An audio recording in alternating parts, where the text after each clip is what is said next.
Welcome back, students, with our third video of the chapter Structure of Atom. And up to now, we have studied about the Rutherford model and Thomson model, and little bit about the wave theory of light. And we have studied last topic is Planck's constant, yeah, Planck's theory, you can say this. और इसके बाद we have to study about the Bohr's model. So Bohr's model के लिए आपको जो quantum theory या atomic spectra जो है वो समझना ज़रूरी है। तो उससे पहले जब हम पोस्टुलेट्स ऑफ बोर्स पढ़ेंगे उससे पहले मैं एक्सप्लेन करूँगी आपको कि स्पेक्ट्रा क्या चीज़ होती है।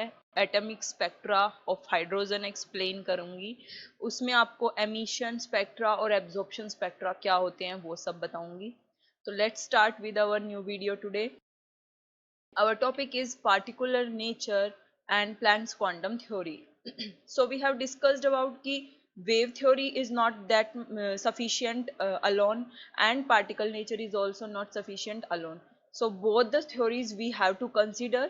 जिस टाइम पे जो मतलब जो भी थ्योरी अप्लीकेबल हो रही है हमें वो अप्लाई करनी होती है। ठीक है, तो पार्टिकुलर नेचर से हमने प्लैंक्स क्वांटम थ्योरी को एक्सप्लेन करते हैं कि प्लैंक्स ने बोला था कि भाई ई, देखो लास्ट वीडियो में हमने बताया था ना, ई प्लैंक्स इक्वेशन ने दिया था E is equal to h nu. तो इसको एक्सप्लेन कर रखा है यहाँ पे, कैसे बोल रहा है कि जब कभी भी रेडिएंट एनर्जी जो होती है यानी एनर्जी रेडिएशंस की फॉर्म में जो होती है वो एमिट या एब्जॉर्ब, मतलब लाइक निकल, एमिट मतलब निकलना, एब्जॉर्ब मतलब ले लेना।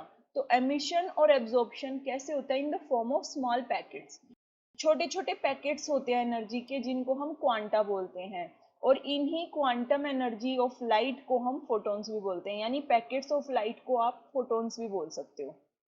जो ये एनर्जी कितनी निकली, मतलब एमिशन एब्जॉर्प्शन तो हुआ लेकिन कितना अमाउंट निकला, वो किसके डायरेक्टली प्रोपोर्शनल होता है? E directly proportional to the frequency. तो मैंने आपको पहले भी बताया था कि भाई फ्रीक्वेंसी और एनर्जी को हम एक जैसा ही टर्म लेते हैं। क्यों लेते हैं वो आज वाली वीडियो में आप समझोगे, क्योंकि प्लैंक्स क्वांटम थ्योरी के अकॉर्डिंग ई जो है वो डायरेक्टली प्रोपोर्शनल होता है भाई फ्रीक्वेंसी के। ठीक है, और डायरेक्टली प्रोपोर्शनैलिटी कांस्टेंट अगर आप देखोगे यहाँ पे तो वो होगा h, जिसको प्लैंक्स कांस्टेंट बोलते हैं। वैल्यू है 6.6 इंटू 10⁻⁻34। और आपको ये वैल्यू याद रखनी है भाई, प्लैंक्स कांस्टेंट h की वैल्यू, ये बहुत जगह काम आएगी न्यूमेरिकल्स में। ठीक है, अब क्या बोल रहा है, जो बॉडी एनर्जी एब्जॉर्ब या एमिट करती है ना वो हमेशा एक इंटीग्रल मल्टीपल होता है क्वांटम के, यानी E is equal to h nu तो है, लेकिन वहां पे एक कांस्टेंट टर्म भी हमेशा आएगी, सेम नहीं रहेगी ना। E is equal to h nu एक जैसी तो नहीं रहेगी ना, लेकिन वो एक इंटीग्रल मल्टीपल आएगी हमेशा, यानी E is equal to n h nu. ये V जो दिख रहा है ना भाई, ये इट इज न्यू। ठीक है, न्यू फ्रीक्वेंसी की टर्म होती है, V वेलोसिटी होती है। तो n यहाँ पर क्या है भाई, n की वैल्यू 1 2 3 अप टू कोई भी होल नंबर हो सकता है। So this is Planck's quantum theory.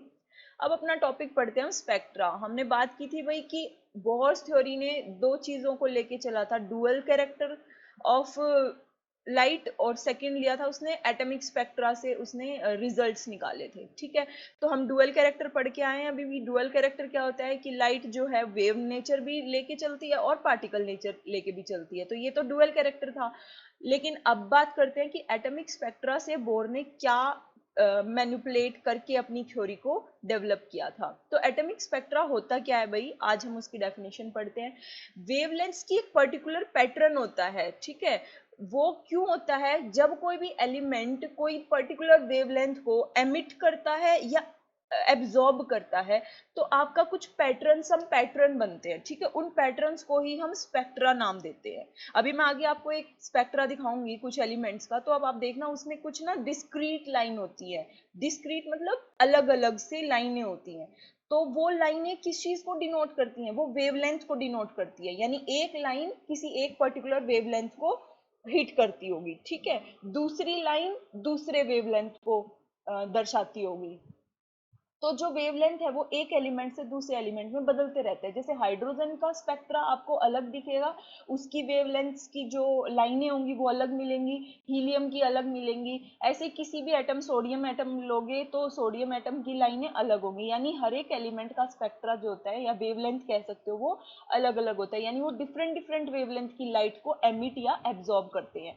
तो उन्हीं की सहायता से हम बता सकते हैं भाई ये पर्टिकुलर एटम जो है ये वाला एटम है, उनकी स्टडी करके। ठीक है, तो अब हम देखते हैं जब भी कभी लाइट जो है एक एनर्जी लेवल से दूसरे एनर्जी लेवल पे जाती है, चाहे वो लोअर टू हायर जाए चाहे वो हायर टू लोअर आए, तब वो क्या करती है भाई, एनर्जी एब्जॉर्ब करती है या एनर्जी एमिट करती है। यानी या तो वो लेगी या फिर वो एटम एनर्जी छोड़ेगा। ठीक है, तो अगर एनर्जी एमिशन मतलब अगर लोअर एनर्जी लेवल से अगर हायर एनर्जी लेवल पे जाएगा तो उसके लिए उसको क्या चाहिएगी, एनर्जी की जरूरत होगी। तो जरूरत होगी तो क्या करेगा, एब्जॉर्प्शन होगा भाई। और अगर हायर एनर्जी से लोअर एनर्जी पे आएगा तो उसको वो अपनी एनर्जी छोड़ते हुए आएगा, एमिट करेगा। ठीक है, देखो एटॉमिक स्पेक्ट्रा, बोर एटम में हम आगे पढ़ते हैं। देखो मैंने अभी बात की कि हर एक एलिमेंट का एक अलग स्पेक्ट्रा होता है, एक यूनिक स्पेक्ट्रा होता है, और उन्हीं स्पेक्ट्रा से हम एलिमेंट्स को आइडेंटिफाई करते हैं। यहाँ एक एग्जांपल दिखा रखा है, देखो ये आपको ये स्पेक्ट्रा दिख रहा है भाई, ब्लैक ब्लैक। अब इसमें पहला जो स्पेक्ट्रा दिख रहा है ये हाइड्रोजन एलिमेंट है। ठीक है, हाइड्रोजन के देखो यहाँ पर एक लाइन दिख रही है, यहाँ दिख रही है, एक यहाँ दिख रही है और एक यहाँ दिख रही है। यानी ये अलग अलग वेवलेंथ, ऊपर देखो 4000 से 5000, 6000, 7000, ये एंगस्ट्रॉन में वेवलेंथ लिख रखी है भाई। तो अलग अलग वेवलेंथ पे आपको हाइड्रोजन की लाइनें दिख रही हैं। अब मरकरी का देखो, मरकरी की लाइनें देखो आप, अलग दिख रही है हाइड्रोजन से। सेम ऐसे ही नियोन की देखो भाई, बिल्कुल डिफरेंट है। ऐसे ही किसी भी एलिमेंट का स्पेक्ट्रा देखोगे तो वो आपको अलग ही मिलेगा, और उन्हीं स्पेक्ट्रा से ही हम एलिमेंट्स को आइडेंटिफाई करते हैं। तो देखो इसमें अभी मैंने जैसे एग्जाम समझाया था कि भाई एमिशन क्या होता है और एब्जॉर्प्शन क्या होता है, तो वही इसने बोल रखा है। ये आप एक बार एटम का स्ट्रक्चर देखो, और इस एटम में देखो बिल्कुल बीच में जो ये ब्लू डॉट है, दिस इज न्यूक्लियस। और न्यूक्लियस के बाहर एक राउंड सर्कल है, ये हम बोलेंगे कि ये वैल्यू है फर्स्ट ऑर्बिट है हमारा, n इज इक्वल टू 1। उसके बाद एक और राउंड है, ये हमारा n इज इक्वल टू 2 यानी सेकेंड ऑर्बिट। फिर ये देखो ये वाला, ये हो गया हमारा थर्ड ऑर्बिट, और ये हो गया हमारा फोर्थ ऑर्बिट।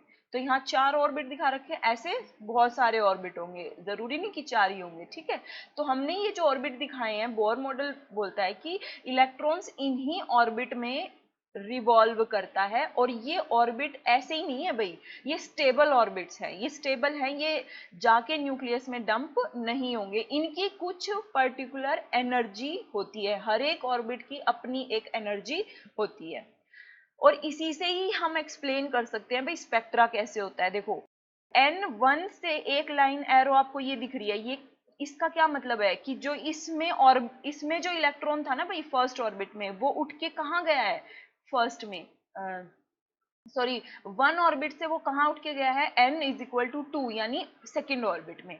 फिर एक लाइन देखो ये रही, n इज इक्वल टू 1 से लेके वो कौन से ऑर्बिट में गया, 3 ऑर्बिट में।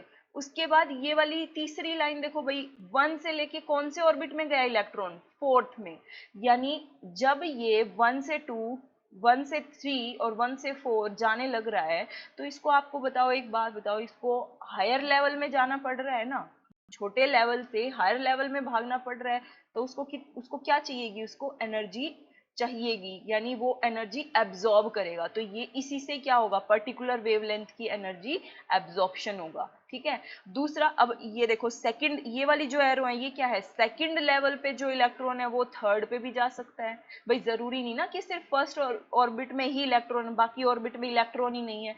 जो सेकंड ऑर्बिट में जो इलेक्ट्रॉन है वो थर्ड में भी जा सकता है, वो फोर्थ में भी जा सकता है। ऐसे ही देखो ये वाली लाइन, जो थर्ड ऑर्बिट में जो इलेक्ट्रॉन पहले से मौजूद है वो कहाँ जा सकता है, फोर्थ ऑर्बिट में भी जा सकता है। तो ये सारी लाइनें जो इधर लेफ्ट में दिखा रखी हैं, ये कौन सी लाइनें हैं भाई, इन सभी से एब्जॉर्प्शन होगा, क्योंकि ये सबको एनर्जी चाहिएगी, तो ये एनर्जी एब्जॉर्ब करेंगे भाई। और इधर जो राइट में दे रखा है ना, ये क्या है, ये वापिस आ रही है भाई। देखो ये 2 ऑर्बिट से 1 में आ रही है, ये 3 ऑर्बिट से 1 में आ रही है, ये फोर्थ ऑर्बिट से 1 में आ रही है, ये वाली थर्ड ऑर्बिट से सेकंड में आ रही है, ये फोर्थ से सेकंड में आ रही है, और ये वाली फोर्थ से थर्ड ऑर्बिट में आ रही है, यानी ये डाउन आ रहे हैं, लोअर एनर्जीज में आ रहे हैं। तो जब लोअर एनर्जी लेवल्स में आओगे तो वो कुछ ना कुछ लाइट या कुछ ना कुछ एनर्जी छोड़ेंगे, एमिट करेंगे, तो उससे हमारा एमिशन होगा। आ गया समझ में? तो यही लाइनें मैंने यहाँ लिख रखी हैं। अगर एनर्जी लो एनर्जी से हायर में जाएगा तो एब्जॉर्ब करेगा एनर्जी, अगर हाई एनर्जी से लो एनर्जी में आएगा तो एमिट करेगा। और अब हम देखते हैं, देखो इसकी डेफिनेशन। हाँ, एक चीज ये देखो भाई, ग्राउंड स्टेट और एक्साइटेड स्टेट क्या होती है, ये आप लोगों के लिए एक नया वर्ड आया है इस चैप्टर में। कुछ भी नहीं है, बिल्कुल सिंपल है। ग्राउंड स्टेट क्या होता है, देखो यहाँ देखो, n इज इक्वल टू 1 बताया था। जो सबसे लोवेस्ट एनर्जी, यहाँ पे 1 2 3 4 4 लेवल दिखाए मैंने। अब एक बात बताओ, इसमें सबसे कम एनर्जी का कौन होगा, जो न्यूक्लियस के सबसे पास में है, यानी n इज इक्वल टू 1 होगा, ठीक है, लोवेस्ट एनर्जी का। और n इज इक्वल टू 4, यानी ये हाईएस्ट एनर्जी लेवल है, सबसे ज्यादा एनर्जी क्या है इसमें। तो जो 1 वाला होता है ना भाई, उसको हम क्या बोलते हैं, ग्राउंड स्टेट बोलते हैं। क्या लिख रखा है, lowest state where electron are initially present in is called the ground state, यानी सबसे लोवेस्ट एनर्जी लेवल जो होता है जिसमें इनिशियल में इलेक्ट्रॉन्स प्रेजेंट होते हैं किसी भी एटम में, तो उसको हम बोलते हैं ग्राउंड स्टेट। और एक्साइटेड स्टेट क्या होता है, एक्साइटेड कब होगा, जब वो इलेक्ट्रॉन्स को गेन करेगा, या तो फिर सॉरी एनर्जी को गेन करेगा या तो एनर्जी को लूज करेगा, तो एक्साइटेड। वैसे तो एनर्जी गेन करके ही तो जाएगा ना, अब मतलब ऊपर तो एनर्जी गेन करके ही जाएगा, अगर एनर्जी लॉस कर देगा तो नीचे आएगा, ग्राउंड स्टेट में आएगा। तो एक्साइटेड स्टेट कौन सी हुई भाई, जब इलेक्ट्रॉन कुछ एनर्जी एब्जॉर्ब करता है तो वो हायर एनर्जी में चला जाता है, और उसी को हम क्या बोलते हैं, एक्साइटेड स्टेट बोलते हैं। एक्साइटेड स्टेट अब समझ में आ गया, यानी लेवल 2 जो था, n इज इक्वल टू 2 था, n इज इक्वल टू 3 था, n इज इक्वल टू 4 था, these are the excited state. और जो n इज इक्वल टू 1 था वो क्या कहलाएगा, हमारा ग्राउंड स्टेट, ठीक है। अब देखो, रिडबर्ग्स एक साइंटिस्ट था, उसने एक इक्वेशन दी थी आपको, न्यूमेरिक आपको दिख रहा होगा इसमें, 1/लैम्डा is equal to R 1/n1 square minus 1/n2 square. ये क्या है भाई, ये जो रिडबर्ग था इसने एक न्यूमेरिकल फॉर्मूला दे दिया हमें, जिसमें वेवलेंथ और लेवल्स को इंटर रिलेट कर रखा है। जैसे यहाँ पे कितने वेवलेंथ मिलेगी आपको, हमने बात तो की एमिशन और एब्जॉर्प्शन की, और वही एनर्जी किसको मतलब दिखाते हैं, शो करते हैं, वेवलेंथ को। स्पेक्ट्रा में आपने देखा ना, वेवलेंथ होती है, तो वो एनर्जी रिलेट कर रही है वेवलेंथ को। कैसे, हमने एक फॉर्मूला पढ़ा था, E is equal to h c बटे लैम्डा, पढ़ा था ना। एनर्जी क्या होती है, इनवर्सली प्रोपोर्शनल होती है लैम्डा के, एच सी अपॉन लैम्डा, ई जो थी लैम्डा के इनवर्सली प्रोपोर्शनल थी। तो ये जो लैम्डा आए, ये लैम्डा कैसे आए भाई, उसने डायरेक्टली एनर्जी से ना लेके n1 जो लेवल्स थे ना, n1 n2 n3, उनको डायरेक्ट रिलेट कर दिया, किससे, वेवलेंथ से। उसी को हम बोलते हैं रिडबर्ग इक्वेशन। इसमें देखो, जो n1 है यहाँ पे, ये n1 का क्या मतलब हुआ, फर्स्ट लेवल, ठीक है, 1। n2 क्या होगा, 2। और r क्या है, रिडबर्ग्स कांस्टेंट, उसने उसकी वैल्यू दी 1.097 into 10 raise to the power 7 metre inverse. ये कांस्टेंट हमेशा सेम रहेगा भाई। ये कांस्टेंट लेके अगर आप n1 और n2 की वैल्यू रखोगे, तो जो वैल्यू निकल के आएगी उसका रेसिप्रोकल करते ही आपके पास क्या आ जाएगा, लैम्डा आ जाएगा। आ गया समझ में? जैसे मतलब हमने पढ़ा था कि थर्ड लेवल से और फोर्थ लेवल में इलेक्ट्रॉन गया, तो अब n1 कितना हो जाएगा हमारा, 3 से उठ के गया।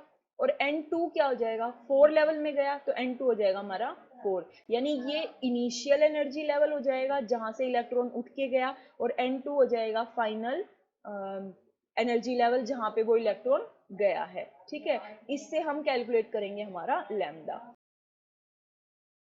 नेक्स्ट देखो भाई, नील बोर ने जो quantum theory explain, Planck's quantum जो थ्योरी थी उसको, और हाइड्रोजन स्पेक्ट्रा को एक्सप्लेन किया है।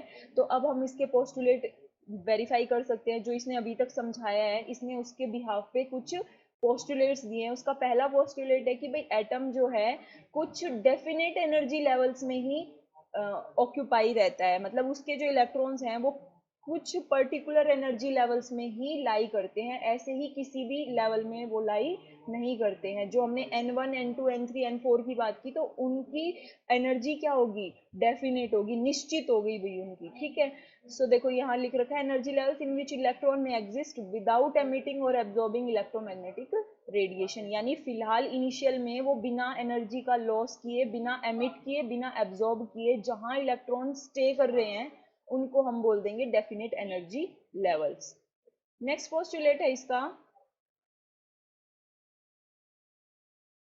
इलेक्ट्रॉन जो है सर्कुलर ऑर्बिट में न्यूक्लियस के चारों तरफ रिवॉल्व करता है। ये बात रदरफोर्ड ने भी बोली थी कि वो एक निश्चित ऑर्बिट में रिवॉल्व करता है, लेकिन उसकी जो कमी थी, उसने एंगुलर मोमेंटम को एक्सप्लेन नहीं किया था, जिसकी वजह से वो इलेक्ट्रॉन्स क्या कर रहे थे, मैकेनिक्स की वजह से, इलेक्ट्रोमैकेनिक्स की वजह से या इलेक्ट्रोस्टैटिक्स की वजह से वो क्या कर रहे थे भाई, न्यूक्लियस में डंप हो जा रहा था। लेकिन इसने उस चीज का सॉल्यूशन कैसे किया, इसने बोला कि जो इलेक्ट्रॉन रिवॉल्व हो रहे हैं ना, वो सिंपल मतलब लॉज को फॉलो करते हैं, मैकेनिक्स के न्यूटन्स लॉ को फॉलो करते हैं वो। जैसे कि भाई अगर वो आगे बढ़ेगा तो इलेक्ट्रॉन जो है वो एनर्जी लेगा भी, ठीक है, उसकी कुछ पर्टिकुलर वेलोसिटी भी होगी। लेकिन इसने एक रिस्ट्रिक्शन लगा दी थी कि एंगुलर मोमेंटम जो है ना इलेक्ट्रॉन का, वो हमेशा क्या रहेगा भाई, क्वांटाइज्ड रहेगा। क्वांटाइज्ड वर्ड पहले भी आया था, मैंने बताया था, फिक्स्ड, क्वांटाइज्ड का मतलब होता है फिक्स्ड होगा, और उसकी कुछ सर्टेन वैल्यूज ही होंगी, वो बदल नहीं सकती। और जिसका फॉर्मूला इसने दे दिया mvr is equal to NH/2 pi. तो ये n जो है, ये n तो बदलता रहेगा, n1 2 3 एनर्जी लेवल्स जो हमने पढ़े वो हैं। h हमारा क्या है यहाँ पे, प्लैंक्स कांस्टेंट है, जिसकी वैल्यू अभी बताई थी 6.6 इंटू 10⁻⁻34। और 2 पाई, 2 constant again and pi again constant 3.14, यानी n वैल्यू जो है ना वो डिसाइड करेगा भाई कितनी एनर्जी, सॉरी कितना एंगुलर मोमेंटम उस पर्टिकुलर एनर्जी लेवल का होगा। तो यही करेक्शन थी भाई बोर की, जो इसने एक्सप्लेन किया रदरफोर्ड के अलावा।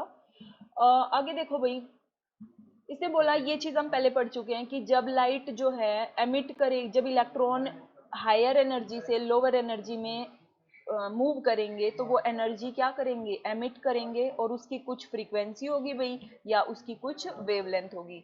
दोनों इंटर रिलेट करते हैं, फ्रीक्वेंसी और वेवलेंथ दोनों अपोजिट होते हैं।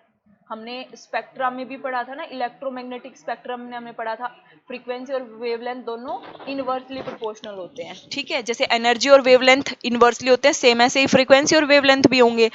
तो कब इलेक्ट्रॉन सॉरी एमिशन करेगा भाई, जैसे n is equal to 4 orbit से n इज इक्वल टू 1 पे अगर इलेक्ट्रॉन आ जाए, तो इससे क्या होगा भाई, एमिशन स्पेक्ट्रा बनता है।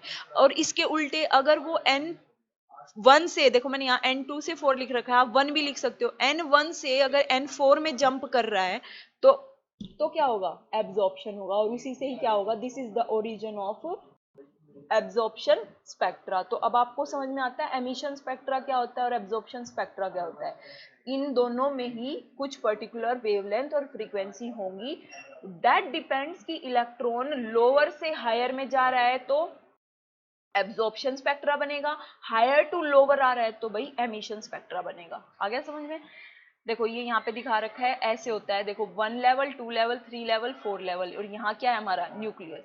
तो एनर्जी ऊपर जाएंगे तो सबसे ज्यादा एनर्जी किसकी है, यहाँ पे n इज इक्वल टू 4 की है, ठीक है। और n सबसे लोवेस्ट एनर्जी स्टेट यानी ग्राउंड स्टेट किसको कहेंगे हम, n is equal to 1।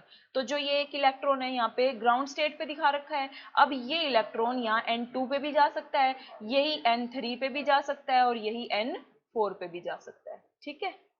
Hydrogen spectra देखो, बोर्स मॉडल ने जो एटॉमिक स्पेक्ट्रा से जो उसने रिजल्ट्स लिए थे, वो कौन से उससे लिए थे, हाइड्रोजन स्पेक्ट्रम से लिए थे। तो देखो एनर्जी जब आप सप्लाई करते हो, देते हो, तो इलेक्ट्रॉन कहाँ मूव करेंगे भाई, लोअर से हायर एनर्जी में जाएंगे। डिपेंड करेगा वो कितनी एनर्जी एब्जॉर्ब कर रहे हैं, और जब वो वापस आएंगे तो वो एनर्जी छोड़ेंगे, ये बात पहले ही हो चुकी है। अब एग्जांपल यहाँ पे देखो कि मान लिया इलेक्ट्रॉन जो है सेकंड एनर्जी लेवल से फर्स्ट एनर्जी लेवल पे आ रहा है, तो जो एनर्जी एमिशन होगा भाई, हायर से लोअर में आ रहा है, 2 से 1 पे आ रहा है, तो जो एनर्जी रेडिएट हुई उसको हम कैसे निकालते हैं, delta E is equal to E2 minus E1।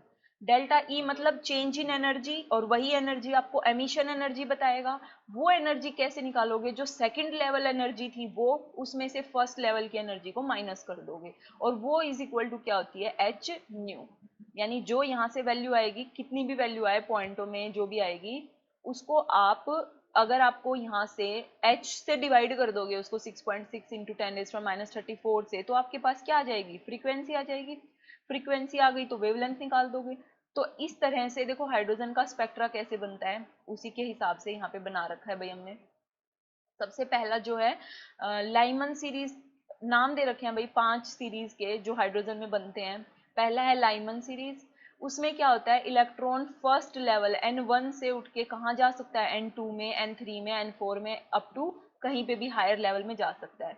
और वो जो रेडिएशंस जो आपको वेवलेंथ दिखेंगी ना, वो कौन से रीजन में दिखेंगी, यूवी रेंज में दिखेंगी। हमने इलेक्ट्रोमैग्नेटिक स्पेक्ट्रम पढ़ा था, उसमें हमने डिफरेंट डिफरेंट वेवलेंथ के वो पढ़े थे भाई। विजिबल लाइट का एक स्पेक्ट्रा होता है, मतलब एक लेवल होता है पर्टिकुलर वेवलेंथ का, यूवी का होता है, इंफ्रारेड का होता है, इसका रेडियो वेव्स का होता है, माइक्रोवेव्स का होता है। यानी हमने डिफरेंट डिफरेंट लेवल पढ़े थे कि डिफरेंट वेवलेंथ पे डिफरेंट रीजन्स होते हैं।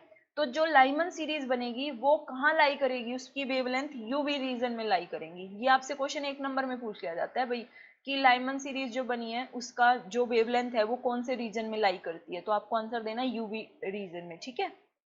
नेक्स्ट हमारी सेकंड जो सीरीज बनती है हाइड्रोजन स्पेक्ट्रा में, वो है बाल्मर बाल्मर सीरीज। उसमें क्या होगा, सेकंड लेवल से उठ के वो हायर लेवल में जाएगा, 3 में, 4 में, 5 में, 6 में, अप टू इनफाइनाइट, ठीक है। और उसकी रेडिएशंस वेवलेंथ कहाँ मैच करेंगी, विजिबल रेंज में, ठीक है। थर्ड है पास्चन सीरीज। पास्चन सीरीज में N1 कहाँ होगा, मतलब उसका इनिशियल इलेक्ट्रॉन कहाँ है, थर्ड लेवल में है। और अब वो कहाँ हायर स्टेट में जाएगा, 3 से 4, 3 से 5, 3 से 6, 3 से 7 ऐसे। और वो रेंज कहाँ लाई करेगा भाई, IR में, इंफ्रारेड रेज में। फोर्थ है ब्रैकेट सीरीज। ब्रैकेट सीरीज में इनिशियल इलेक्ट्रॉन हमारा फोर्थ लेवल पे है, और उससे हायर में जाएगा भाई 4 से 5, 4 से 6, 4 से 7, और ये भी IR में लाई करेगा। And fifth is Pfund series. P silent है यहाँ पे, इसको बोलते हैं फंड सीरीज। फंड सीरीज में इलेक्ट्रॉन इनिशियली फिफ्थ लेवल पे, और अब वो हायर में जाएगा 6 to 7, 5 to 6, 5 to 7, 5 to 8 and up to so on. तो वो भी IR रेडिएशंस में लाई करता है। तो ये था हाइड्रोजन का स्पेक्ट्रा। अब हमने ये बोर पढ़ तो लिया, अब लेकिन हाइड्रो जो बोर थ्योरी है ये भी हर एक चीज को एक्सप्लेन नहीं कर पाई थी भाई, तभी क्वांटम थ्योरी अप्लाई हुई थी। क्योंकि एक सबसे बड़ी चीज जो थी, इसने हाइड्रोजन स्पेक्ट्रा तो एक्सप्लेन कर दिया था, लेकिन हाइड्रोजन के अलावा जो 118 एलिमेंट थे हमारे, उसमें से एक एलिमेंट को ही तो इसने एक्सप्लेन किया ना, बाकी के 117 एलिमेंट का क्या, उनका भी तो हमें देखना है। एक ही से लाइक अगर वो एक पे अप्लीकेबल होता है तो that is not the sufficient theory for us. हमें तो सब एलिमेंट पे जो लाई करती हो, जो फिट बैठती हो, वही थ्योरी हम उसको ही मानेंगे। तो बोस थ्योरी की अब हम पढ़ते हैं भाई लिमिटेशंस। तो सबसे पहला है, it can not explain the spectra of atoms having more electrons. Hydrogen के पास तो एक इलेक्ट्रॉन था, उसी इलेक्ट्रॉन को तो इसने एक्सप्लेन कर दिया, लेकिन बाकी एलिमेंट जिनके पास ज्यादा इलेक्ट्रॉन्स हैं उनको ये एक्सप्लेन नहीं कर पाया। Second, it failed to explain the fine spectra.